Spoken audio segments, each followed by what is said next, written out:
নমস্কাৰ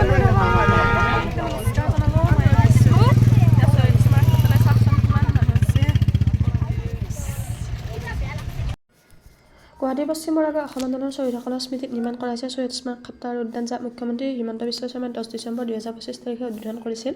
যিটো শ্বহীদ দিৱসত অসমৰ ভাষা, কৃষ্টি আৰু সৃষ্টি ৰক্ষাৰ বাবে আত্মবলিদান দিয়া 860 জন শ্বহীদৰ ত্যাগক সন্মান জনাই অসম আন্দোলনৰ চেতনা আৰু বীৰত্বক স্মৰণ কৰিবলৈ শ্বহীদ স্মাৰক ক্ষেত্ৰটো নিৰ্মাণ কৰা হৈছে।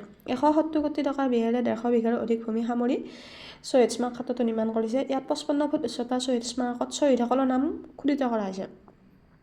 ইয়াতে আছে শ্বহীদ প্ৰণাম জ্যোতি, শ্বহীদ গেলাৰী আদি আছে আৰু ওপৰত তাত অৰ্গেনাইজেশ্যনৰ হল আছে, তাত সকলো আহি মিটিং কৰিব পাৰে।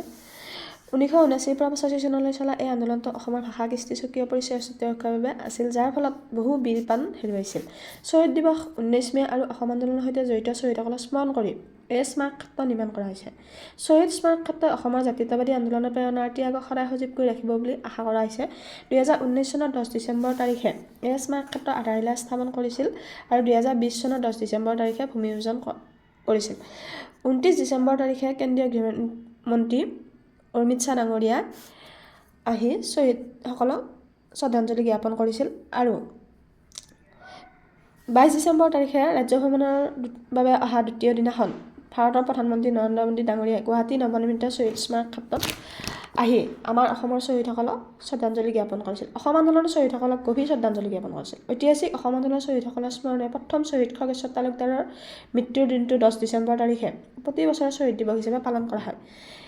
প্ৰথম শ্বহীদ আছিল খগেশ্বৰ তালুকদাৰ আৰু খগেশ্বৰ তালুকদাৰকে ধৰি ইয়াতে 860 গৰাকী শ্বহীদক শ্ৰদ্ধাঞ্জলি জ্ঞাপন কৰিছে আৰু শ্বহীদসকলৰ স্মৃতি তৰ্পণ কৰিছে।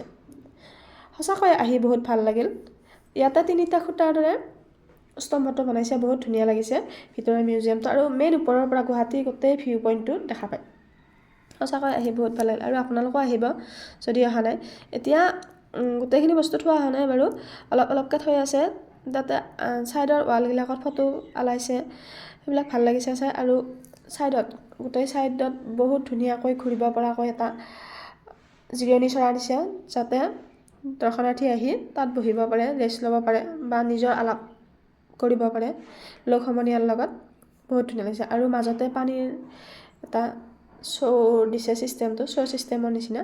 ভাল লাগিছে আহি, সঁচাকৈয়ে বহুত ধুনীয়া লাগিছে আহি। আপোনালোকো আহিব যদি অহা নাই।